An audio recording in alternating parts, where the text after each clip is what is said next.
તો આજ રોજ અમે અહીંયા સલાયામાં આવ્યા હતા એક લગ્ન પ્રસંગમાં. તો અહીંયા સલાયાનો એક અદ્ભુત નજારો જોયો, સલાયાનો વિકાસ. આ તમે વિકાસ જોઈ શકો છો. જે સલાયામાં ઘણો ટાઈમથી એવું લાગે છે, બધાને અમે કહીએ છીએ, કોઈની હિંમત નથી થતી આ વસ્તુમાં બોલવાની. ઘણો ટાઈમથી એ લોકો કહે છે, 3-4 વર્ષથી કન્ટિન્યુ આવી જ ગંદકી છે. આ ગટર કાયદેસર એક જ જગ્યાએ નહીં, સલાયાના હર ખૂણે હર રોડ ઉપર છે. તો આ બહુ ખરાબ વસ્તુ કહેવાય વિકાસ માટે. આ ગુજરાત મોડલ છે, આ ગુજરાતનો જ એક ભાગ છે સલાયો. આ જોઈને અમને હકીકતમાં દુઃખ થયો કે સલાયો એવો પવિત્ર ધરતી છે, દરગાહોની ને મુસલમાનની. પણ આ હાલત જોઈને અમને એમ લાગ્યું કે અહીંયા કોક બરોબર સરકાર નથી. બાકી હવે તમે જોઈ શકો આમાં કેમ હાલે ચાલે, કેમ માણસો આમાં નીકળવાની જગ્યા જ નથી.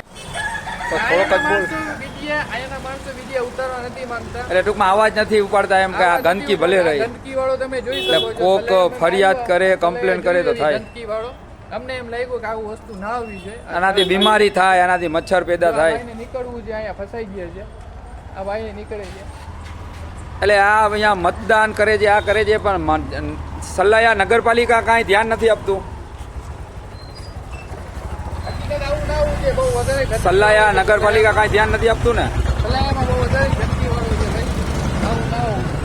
વાહન ચાલી નથી શકતા, કોઈ અહીંયાથી હાલી નથી શકતા. આપ જોઈ શકો છો, આ છે વિકાસ.